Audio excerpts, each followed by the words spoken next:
your community radio. Kasama sa araw-araw, kakwentuhan, kaagapay, kaibigan, kabarangay.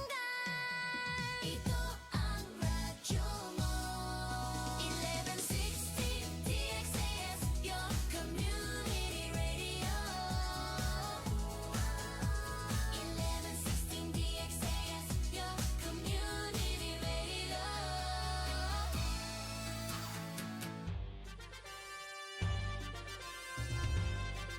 Este el DXAS FEBC, de ustedes Radio Comunidad, te serví para conectar gobierno, privado y mga miembro del comunidad. DXAS 1116, de ustedes Radio Comunidad.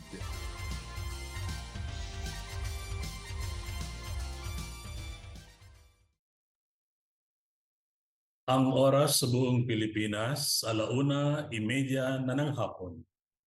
Ahensya de Konsensya. Serbisyo publiko para sa iyo, ka-Pilipino.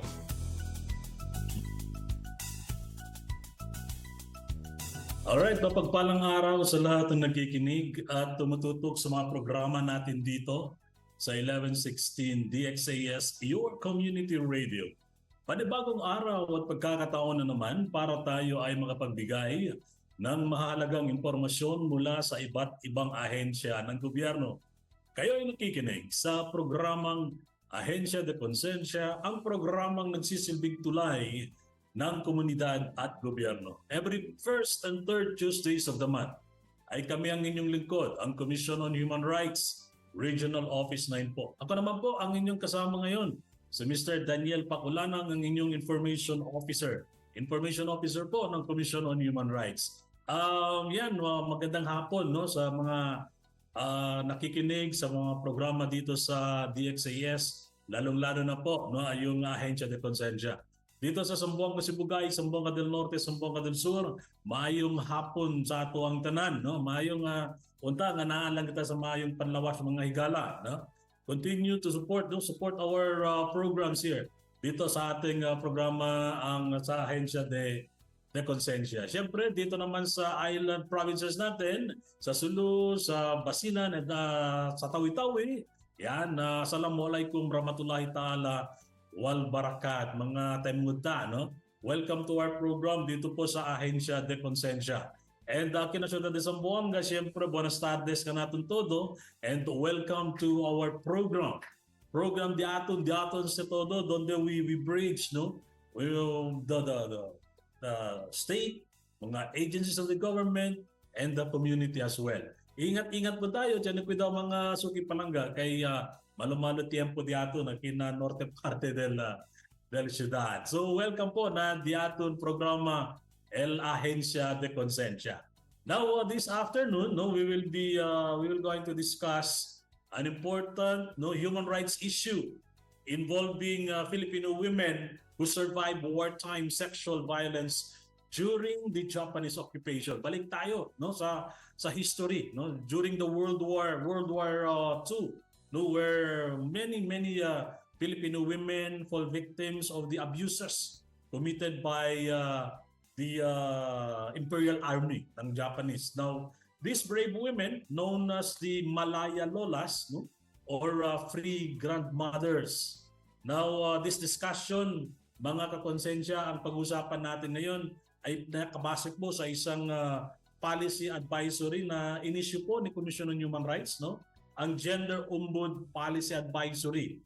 Yan, that calls for calling for full reparation, including recognition and redress, and official apology for the Malaya Lolas. Yan, nag-issue po ang CHR ng isang policy advisory, no, regarding the continuing call for recognition, continuing call for redress and full reparation for the Malaya Lola. Sino ba tong mga Malaya Lola?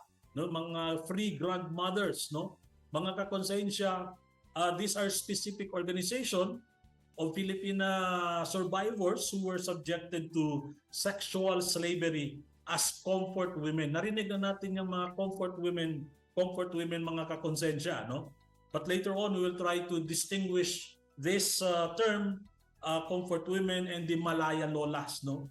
Ito po yung mga survivor during the Japanese occupation, no? The violence committed by the Imperial Japanese Army during World War II, particular dyan po sa Pampanga. So dito po yan sa Pilipinas, mga kaibigan natin. Now, yung sinasabi nating comfort women, ito yung general term for victims across Asia, no? Dati meron tayong naririnig during Japanese time may mga comfort women na naging biktima, no, sa kamay ng mga nag-occupy dito sa atin, no. Now, yung Malaya Lola naman, ito yung distinct group, ito yung isang grupo known for their decades-long fight for recognition, justice, and apology from the Japanese government. So yan po ang pag-uusapan natin. Ano ay ang kalagayan ng mga Malaya Lolas, no, mga Pilipina to during their time? They were teenagers, no? Mga 16, mga 17 among others, and they were subjected to sexual slavery, violence among others. So may mga kahilingan yung grupo ng mga Filipina victims of violence during World War II. Now mga kakonsensya, hopefully through this episode we would be able to raise public awareness, no, on the experiences, yung mga karapatan and continuing call for justice and reparation for the Malaya Lolas. Mabigyan ng hustisya sa mga nangyari sa mga Pilipina, mga kabataang Pilipina during that time. A wartime sexual violence and gender-based human rights violations. Also, no, part ng ating layunin ng ating episode ngayon, mga kakonsensya, is to support the ongoing efforts of the Commission on Human Rights, particularly mga women's group, mga civil society organizations, and government agencies in advancing the recognition, no, full reparation, no, sana mabigyan ng compensation yung mga biktima, no, ng mga karahasan during World War II sa mga biktima na tinatawag natin ngayon na Malaya Lolas. Now, this program also aims to educate the public. Aside from, awareness, we try to educate the public about the experiences of the Malaya Lola, no? Promote awareness on women's human rights and historical injustice, and encourage support, mga kakonsensya, no? For continuing efforts towards recognition, reparation, and dignity for survivors of wartime sexual violence. So, yun ang pag-usapan natin ngayon, mga kaibigan natin, no? Sa mga nakikinig ngayon dito sa programang Ahensya de Konsensya. Kaya we invite everyone na sumali po kayo sa ating usapan ngayon. At kung meron po kayong mga tanong, meron po kayong mga komento o mga mensahe, pwede po kayong mag-text sa mga numerong ito, 0916-296-6625. Again, 0916-296-6625 or sa 0998-844-1410. O kaya mag-comment po kayo sa ating Facebook page. Facebook page po ng DXAS. Okay, type nyo lang DXAS 1116. Then you can send your comments. You can also send your questions among other things. Yan po ang pag-uusapan natin ngayon. Ang Voices for Justice, Remembering the Malaya Lolas, and Call for Reparation. Yan.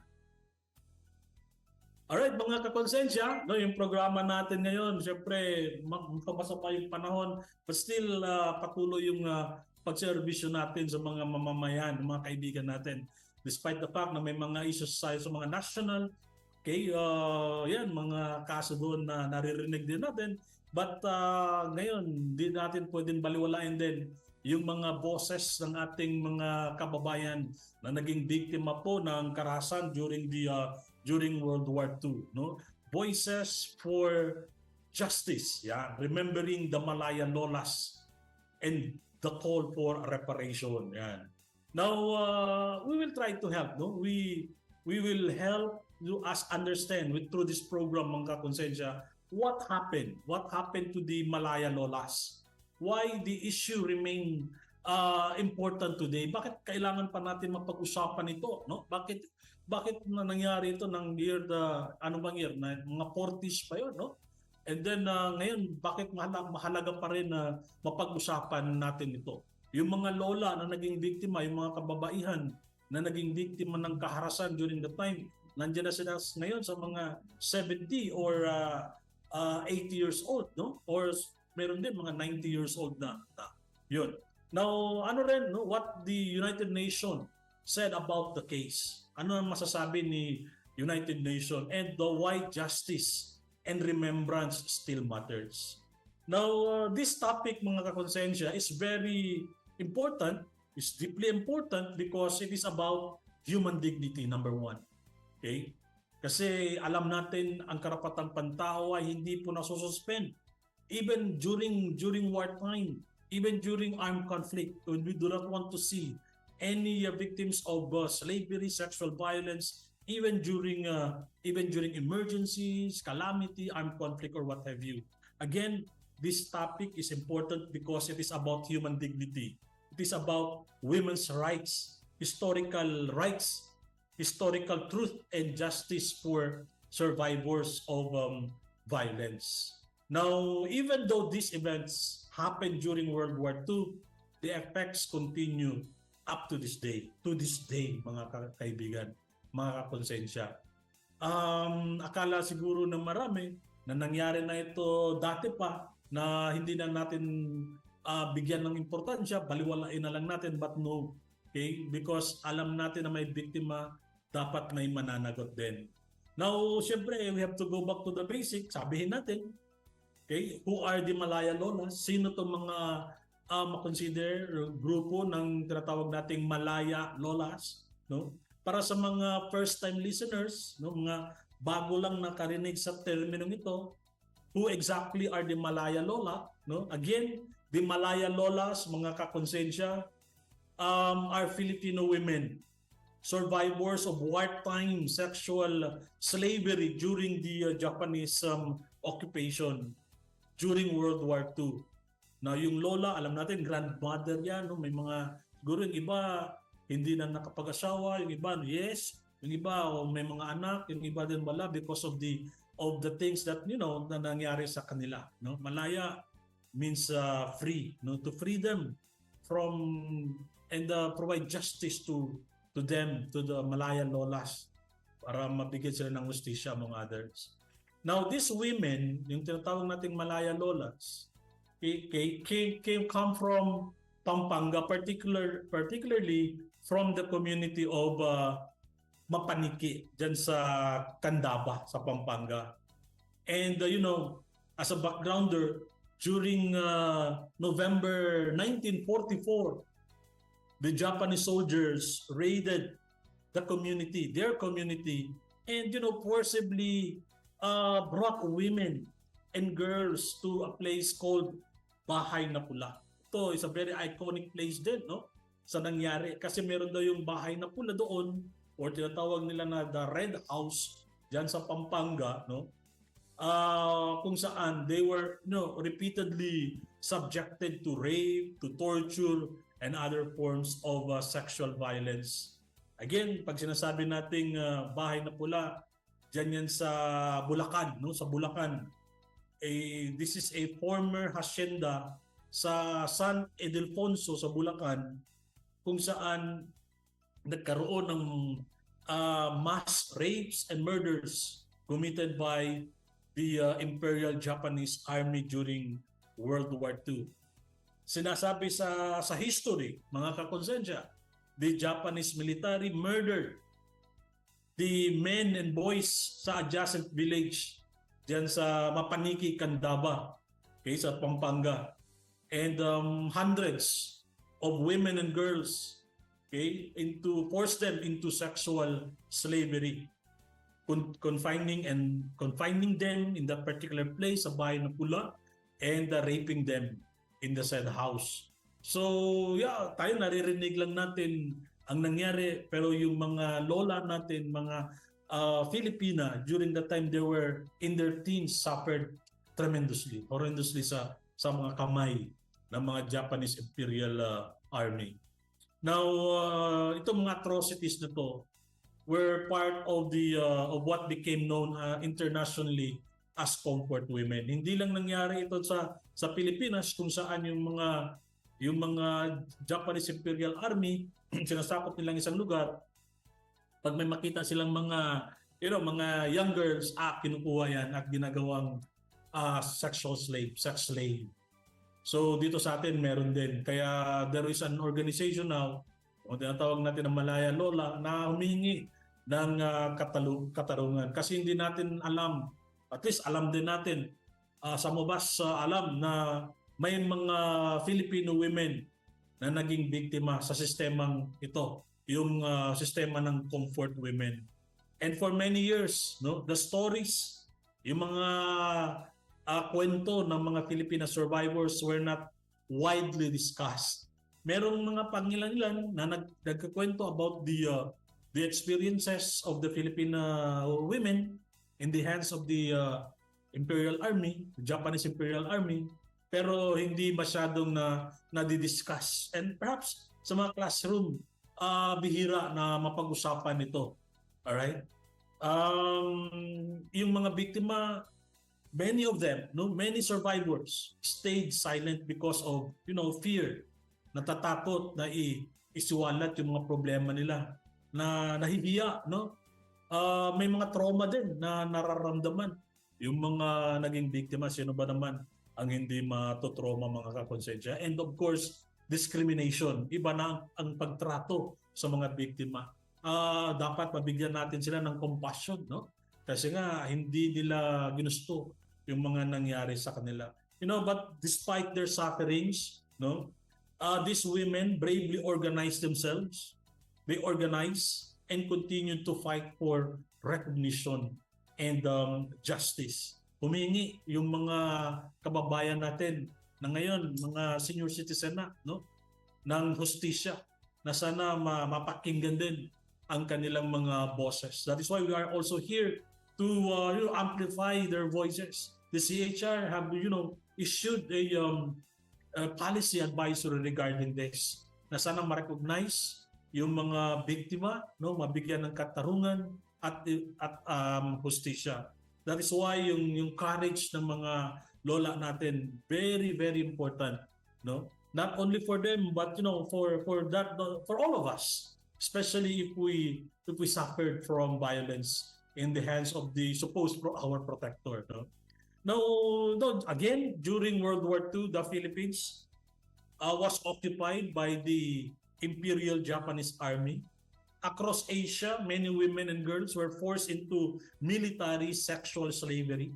Hindi lang pag-occupy ng isang territory, but they are using the locals as their sex slave, mga to comfort them.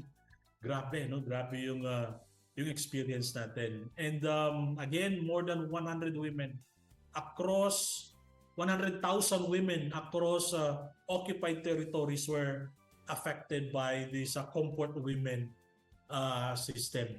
Sa ngayon, ano kaya yung paging palisiya ng Japanese on this? May nagbibigay, yes.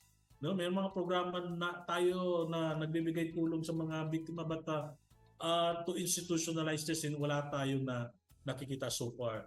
Now, yung mga babae during that time, mga babae, mga Pilipina dito sa Pilipinas, they were detained, they were abused, and they were denied of their freedom. So again, the Malaya Lola, sa mga kakonsensya, they experienced repeated rape, they experienced torture, inhuman treatment, and long-term physical and emotional sufferings. And many of them, they suffer depression because may mga survivors pa rin. They share their stories now, lumabas na it's about time na mabigyan ng recognition yung mga nangyari sa kanila, na dapat may managot, may magbigay ng compensation sa nangyari sa kanila. Now, many of them suffer depression, mga nagkasakit, nagkaroon ng social stigma, broken family relationships, and economic hardships. The trauma did not end after the war. It lingers on. yung mga naalala ng mga lola natin, no? Mga lola, especially somewhere there in the north, yan sa Bulacan, sa Pampanga, no? Mga kakonsensya, this is not only about history. It is about the ongoing sufferings of the Filipino women, yung mga teenagers during that time. Kaya mahalaga po na malaman natin ang kasaysayan, and perhaps we can also share sa ating part na paano tayo tumulong na makarating ito sa kinauukulan sa gobyerno at sa gobyerno ng Japanese government. Now, sa ginawa nating advisory on recognition, reparation, among others, inexplain po doon that discrimination continued because survivors were denied proper recognition. Hindi nabigyan ng agarang recognition, tamang recognition, no?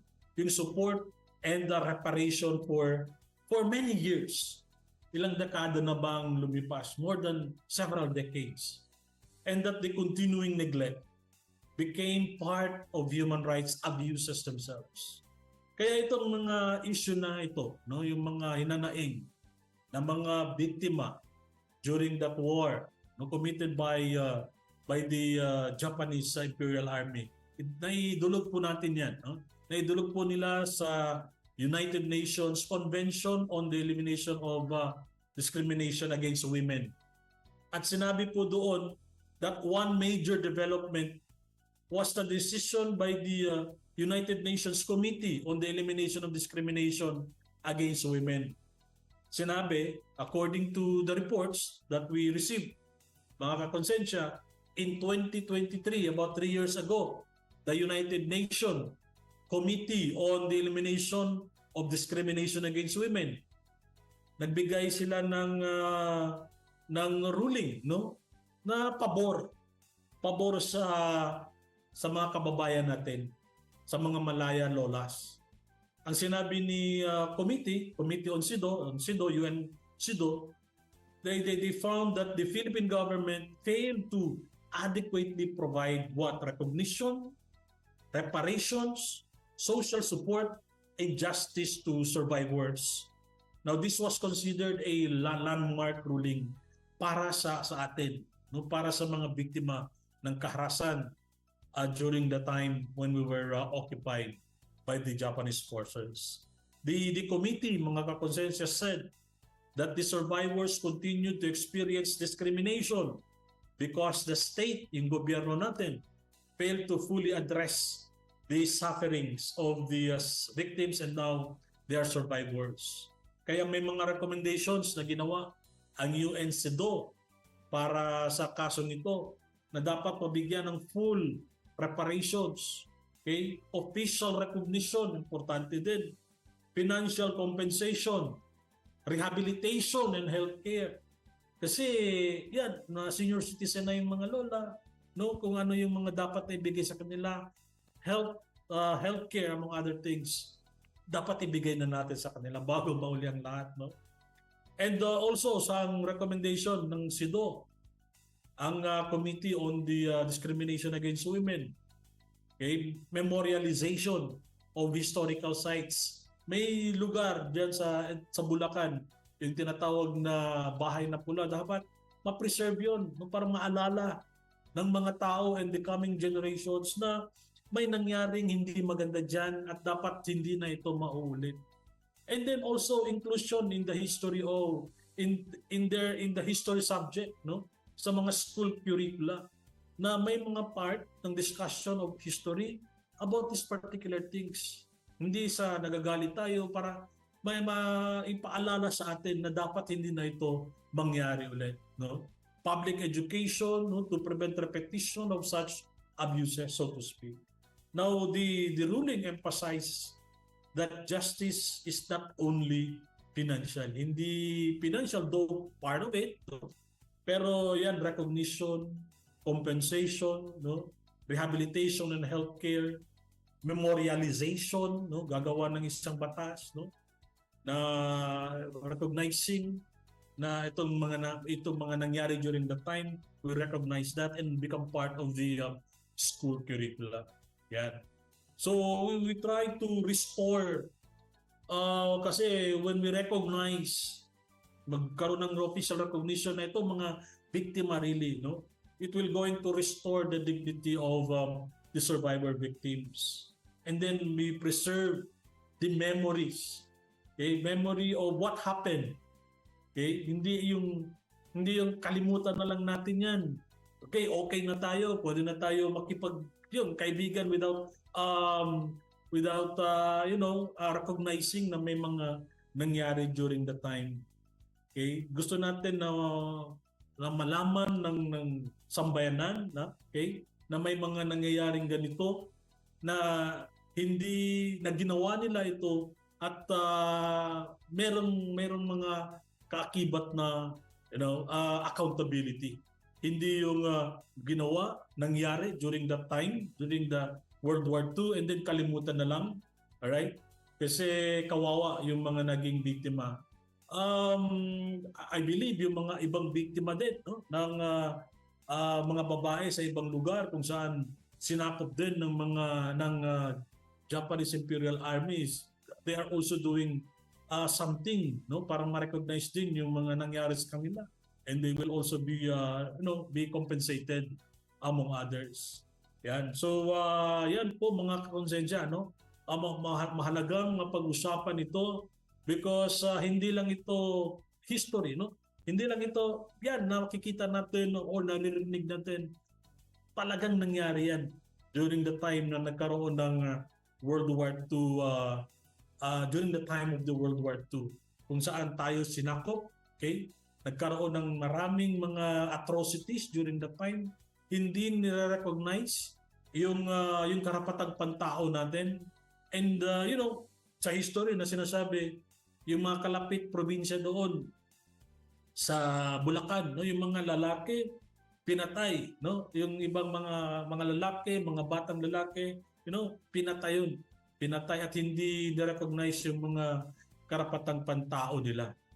So, yan, mga nangyayari dati. That's why we are tayo ngayon, sa present generation, mahalaga din na we have to take care of the human rights that we are experiencing today, that we can already speak our mind, we can exercise our freedom, freedom to express ourselves, to choose, all right? Kasi ang hirap pag yung mga karapatan natin hindi ito nire-recognize ng isang gobyerno. Kaya patuloy tayong nakikinig sa mga nangyayari. Patuloy tayong kaantabay sa mga nangyayari, especially sa mga national scene. Okay? May mga issue tayong tinitingnan, pero may mga issue din kagaya nito. Okay, sa mga biktima ng karahasan, during the World War II, yung mga dalaga natin, yung mga Pilipina na naging biktima ng violence committed by the invading foreign forces. So yan po mga kakonsensya. So maya-maya sa pagbabalik natin, pakinggan din po natin kung ano yung response ni government at saka ano yung mga gaps kung bakit nagkaroon ng mga pagkukulang si government sa pag-address sa mga issue na kinakaharap ng Malaya Lolas. And remembrance and reparation still matter up to today, even if the event happened several decades ago. Alright mga konsensya, ipagpapatuloy natin ang ating usapan pagkatapos ang ilang paalaala at magbabalik po ang Ahensya de Konsensya.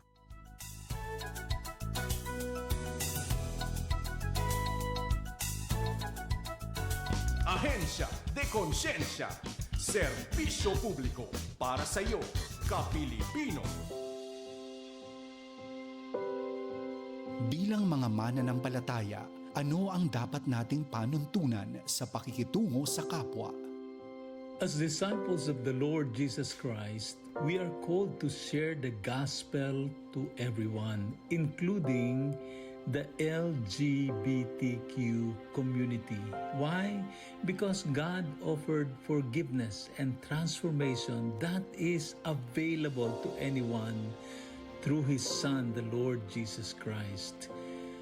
The LGBTQ community, like any other group of people, person, apart from Christ, is in a condition of deep loneliness for true love. Like the prodigal son in the Bible. We were all once God's enemies. We rebelled against God, but we have now know the grace of God. So none of us, therefore, is in any position to cast stones of condemnation toward any people. Lastly, we must minister to them in ways that God calls us to do. Let us seek God's will in how we journey with this community. Ang tinig ni Bishop Noel Pantoja ng Philippine Council of Evangelical Churches. Para sa mas malalim na kaalaman sa panuntunan ng Biblia sa usaping ito, bisitahin ang website ng Philippine Council of Evangelical Churches.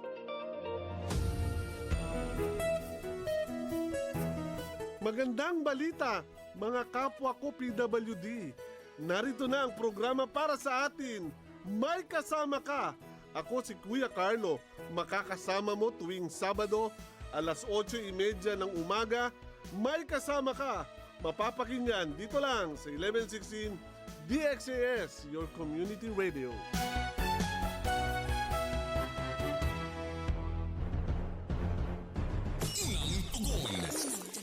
Serbisyo publikong aksyon. Ang sunog ay isa sa mga mapaminsalang kalamidad. Kaya nitong tupukin ang mga ari-arian, wala rin itong alinlangan sa pagkitil ng buhay. Narito ang ilang tips para makaiwas sa sunog. Iwasan ang electrical overloading sa tahanan. Tanggalin din sa plug ang mga kagamitang elektrikal, gaya ng TV at plancha matapos itong gamitin. Tiyaking walang tagas o leak ang mga stove o LPG sa inyong bahay. Ilayo ang mga bata sa mga bagay na madaling magliyab gaya ng posporo, kandila at lighter. Siguraduhin hindi nila maaabot ang mga ito. Huwag iwang nakasindi ang mga kandila o katol. Laging i-check ang mga linya ng kuryente sa tahanan. Agad ipaayos sa electrician kung may pinsala. Maglagay ng mga numero ng fire department sa inyong cellphone o telephone directory. Sa panahon ng bagyo at sakuna, iba pa rin ang alisto at handa. Paalalang hatid ng himpilan ng Far East Broadcasting Company, Philippines.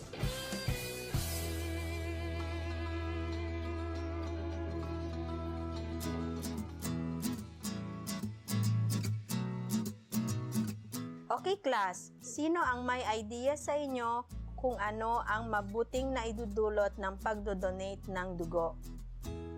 Ma'am, napapanatili nito ang kalusugan ng dugo at puso. Napapaliit nito ang tsansa magkaroon ng cancer. Nakakatulong rin ito upang mabalanse ang iron level sa katawan ng tao. Nakakabawas rin ito sa sobrang calories sa katawan. Nakakapagbigay naman ito ng bagong blood analysis. At higit sa lahat, magiging healthy ka na, makakatulong ka pa sa iba. Magaling! Kaya balang araw lahat kayo ay magdodonate ng dugo, okay? Yes, Mom! Isang paalala mula sa 1116 DXAS, your community radio.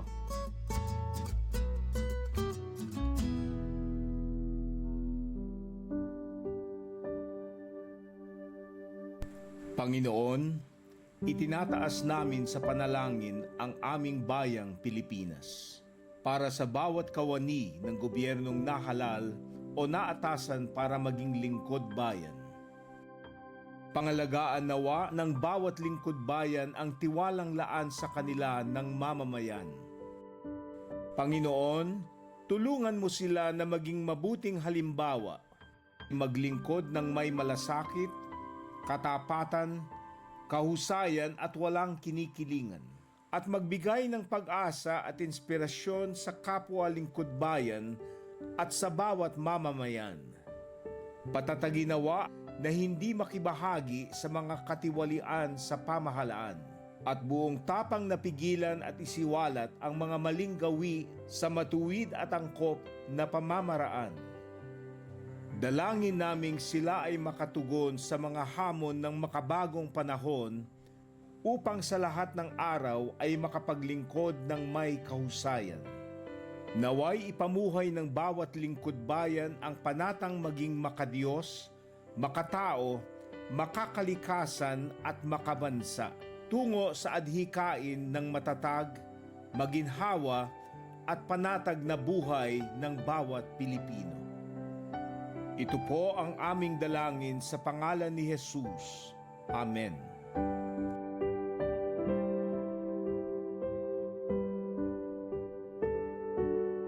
Ahensya de Konsensya, serbisyo publiko para sa iyo, ka-Pilipino. Ayan, nagbabalik ang Ahensya de Konsensya kasama ang Commission on Human Rights. At ako ang inyong lingkod pa rin, mga kaibigan, mga kakonsensya, si Mr. Daniel Paculanang, ang inyong Information Officer. Kayo ay nakikinig sa 1116 DXAS, Your Community Radio. Ang DXAS ay isa sa mga himpilan ng Far East Broadcasting Company at kasapi sa kapisanan ng mga broadcasters ng Pilipinas. Ayan mga kakonsensya, welcome back to our program dito pa rin sa Ahensya de Konsensya. Ayan, ang topic pa rin po natin about yung voices, no, for justice para sa mga malaya lolas, yung mga biktima ng karahasan during the time of World War II when we were invaded by the Japanese Imperial Army. Ayan. So, pag-usapan natin kung ano yung recommendation at ruling ng committee, no, ng sa Committee on the Elimination of Discrimination Against Women. May mga list of recommendations po sila, no? Ano yung historical background ng mga malaya lola, no, na naging biktima ng mga pang-aabuso sexual among others, no? Now titingnan din natin ano yung response ng gobyerno po natin at saka ano yung mga kakulangan, yung mga gaps sa pag-implement o sa address sa issue ng malaya lolas. Now may mga important developments po na nagkaroon, no, when it comes to government response and yung mga gaps, no. You know, the president directed government agencies to respond to the needs of survivors. Yan, kasi because of the recommendations na ginawa ni United Nations Committee on the Elimination of Discrimination Against Women. Sabi ng gobyerno natin na tingnan yung mga kailangan ng mga biktima ng mga malaya lolas. Nagkaroon po ng joint memorandum circular last year, no? Nagbibigay ng katungkulan at saka responsibilidad sa mga agencies, mga ahensya like the Department of Health, the Department of Social Welfare and Development, the Philippine Commission on Women, and the National Historical Commission of the Philippines. Yan, may mga joint memorandum circulars po na nilagdaan, no? Now, itong mga naturang ahensya, they were tasked to provide, number one, mag-provide ng health care, right, sa mga survivors, magbigay ng financial support and historical documentation, and gagawa ng mga awareness programs. Yan, ito po yung mga nakikita ni gobyerno as of today, no, as of yet.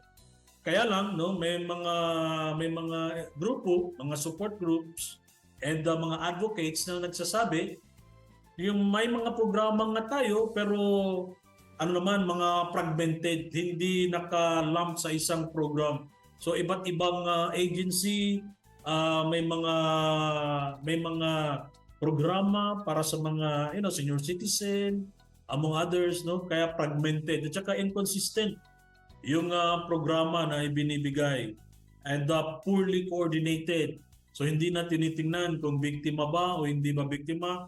Basta yan, basta senior citizen o ito yung programa natin. And hindi po siya fully survivor-centered. Ito din po nakikita ng mga support groups, mga CSOs, mga advocates, na sana yung pagbibigay ng suporta sa mga biktima ng karahasan, no? Yung mga ng malaya lola dapat nakasentro sa kanila, para sa kanila talaga. Yung sinasabi nating healthcare, financial support, no? And then magkakaroon ng documentation of what really happened during that time. Especially, ngayon may mga survivors tayo that they can share their actual experiences, no? Now, some survivors reportedly experience delay in medical assistance, no? Aside from fragmented na yung programa, no? Yung mga biktima naman sinasabi nila meron mga medical assistance kaya lang delay naman, no? And then lack of proper follow-up care. So nagbibigay ng assistance and then after that wala na, no? And then inadequate consultation. Gagawa ng programa ang gobyerno kaya lang hindi masyadong nako-consult yung mga affected sector. Like in this case, yung topic na pinag-usapan natin, yung mga survivors ng wartime, no? Victims of wartime. And then yan, again, walang consultation sa kanila. Yung mga grupo naman, mga human rights advocates also stress, sinabi nila that the assistance na ibinibigay should not be treated as charity, right? It should be recognized as a matter of rights and reparation. Hindi dapat nabibigay because parang charity, no? Parang tulong, hindi ito tulong kung hindi karapatan ito ng mga biktima na matanggap nila, no? Yung mga dapat para sa kanila na maprotektahan yung kanilang dignidad among other things. Now, bakit importante, no? Bakit importante ang reparation? Bakit importante na mabigyan ng assistance, ng financial assistance, no? Bakit kailangan pa nating maalala, no? Bakit importante na maalala natin, no, yung significance nito, no? Because mga kakonsensya, forgetting history increases the risk of repeating it. Pag nakalimutan natin kung ano ang nangyari, okay, hindi natin ito napag-usapan, no, sa tamang konteksto, baka mangyari ito ulit. No, baka makalimutan natin na may lulusob na naman sa atin o yung may mga grupo, no, ng mga armadong grupo at gagawin nila ulit kung ano yung magagawa ulit yung mga nagawa dati, no? Kaya dapat ito mapag-usapan really. Kaya mahalaga na maalala at mabigyan ng reparations yung mga biktima. Now, based on that advisory na inisyo natin, mga kakonsensya, the CHR emphasizes memorialization. So magkaroon ng isang area, no, kung saan makikita natin na pag makita natin itong lugar na ito, na itong area na ito, maalala natin yung mga kahirapan, yung mga sad experience ng Filipino women. And then we emphasize as well education. I-educate natin yung mga kabataan, okay, na dapat hindi sila din matakot pag naging biktima. Although we do not want to see anyone na magiging biktima, na they will going to speak up, no? Hindi dapat itago. And then dapat makikita natin na well documented ito. Ito ang in-emphasize natin sa ating advisory, and also public awareness. No, pag-usapan din ito. Kagaya ng ginagawa natin ngayon. Sana other will also follow suit na mapag-usapan to, no? Gawin natin viral yung pag-usapan ng ang nangyari, no? At saka yung petition ng mga Malaya Lola, okay? Because the story of the Malaya Lolas is not only about the past. Hindi lang ito because nangyari ito dati. It teaches us today and the future generations about women's rights, about human dignity, okay? About accountability, and about peace. Remembering survivors honors their courage. Okay, nandyan sila, they are actual victims. Their stories will help us become more stronger, no? To stand up for our rights. And again, we also emphasize that reparations is not only financial. It can include healthcare sa mga fragile na mga survivor victims. And also yung mga senior citizens din natin, no? Psychosocial support para sa naging biktima. Meron ba kaya naibigay na psychosocial support para sa mga biktima, sa mga families, no? Public recognition is also important. Memorials. Yung bahay na pula, importante yun na preserve. The last time I checked, mukhang nagkaroon na ng partial demolition. Na dinidemolish na. Pag yun mawala at saka matayuan ng bagong structure, baka makalimutan na natin kung ano nangyari. And then gusto din natin na nagkaroon ng official apology. Mag-apologize, no? Kung sino man ang gumawa ng mga karahasan na yun. Okay? Will become part of the education among others. And guarantees that violations will not happen again. And aside from that, no, mga kakonsensya, yung goal talaga dito na pa-recognize sila, magkaroon ng reparation is healing. Healing of what happened to them. And restoring their dignity. And giving justice to them. Yan po mga kakonsensya, mga kaibigan. And so mga kakonsensya, sa pagtatapos po ng ating programa ngayong araw, muli nating naalala ang mga kwento ng Malaya Lolas. Mahalaga yun. Ito ay hindi lamang bahagi ng ating kasaysayan, kundi isang patuloy na panawagan, a continuing call para sa katarungan, para sa pagkilala at paggalang sa dignidad ng tao. Their courage, the courage of the Malaya Lola, teaches us to defend our rights, to defend our human rights, and to stand against violence against women. Kasi patuloy po ang karahasan na nagaganap na nangyayari sa mga kababaihan. And also to preserve historical memory. And so mga kakonsensya, we honor our lola, mga survivors.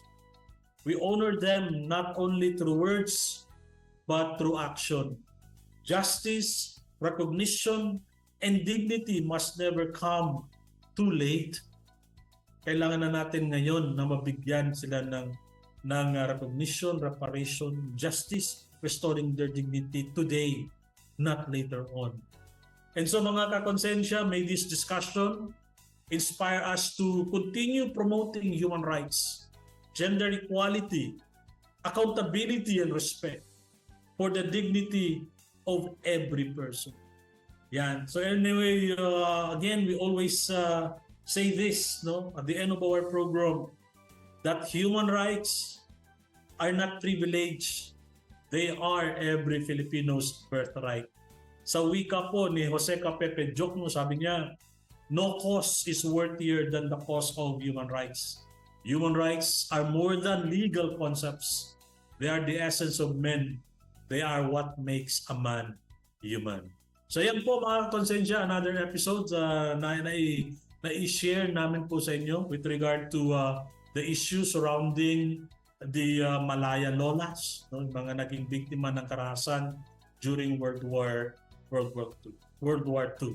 Yan po, kami po ang inyong CHR po ng lahat at naglilingkod po maging sino ka man. And so thank you very much once again sa lahat ng nakikinig ngayon sa programa natin, ang Ahensya de Konsensya. Thank you so much everyone. Kami naman po dito sa atin, dito sa CHR Regional Office, tuloy-tuloy po yung serbisyo natin para sa inyo. You can come and visit us personally or you can reach us through our hotline. For Globe 0916-672-7940 at saka for Smart 0908-332-4519. Yan. So again, magandang hapon sa lahat ng nakikinig sa atin. Kasama na dyan yung avid fan natin na si Ernine. Magandang hapon. So maraming salamat sa ating radio technicians at salamat din sa ating production assistant. Magkarinigan po tayong muli dito sa Ahensya de Konsensya tuwing 1:30 ng hapon mula Lunes hanggang Biyernes. Pero tuwing una at pangatlong Martes ng buwan ay kami ang inyong lingkod, ang inyong kasama, ang Commission on Human Rights. Sa ngalan po ng ating Regional Director na si Attorney Jodeline T. Macapili at sa lahat po ng bumubuo ng CHR Regional Office 9. Ako naman po ang inyong lingkod, si Mr. Daniel Pakulanang, ang inyong Information Officer. Ang Ahensya de Konsensya ay kasama nyo sa pagtataguyod ng tapat at mahusay na serbisyo publiko. Maraming salamat at magandang hapon po sa inyong lahat.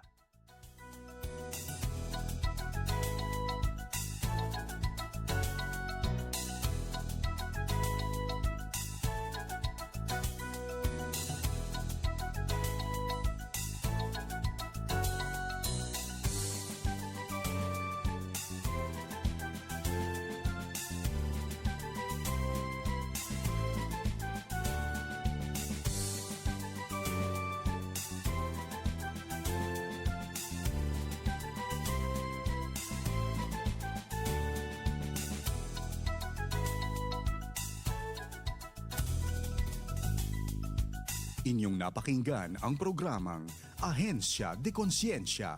Para sa mga katanungan, mensahe o suhestyon, mag-text o tumawag sa 0916-296-6625.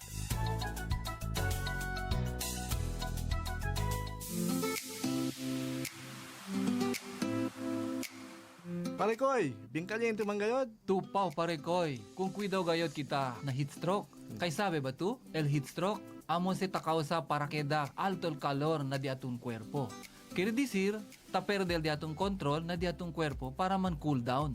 Si, necesita evitaan na kita na caliente sol. Si pwede, mga tiyempo, usa kita aquel mga fresco ropa. Toma manada agua para hindi man dehydrate.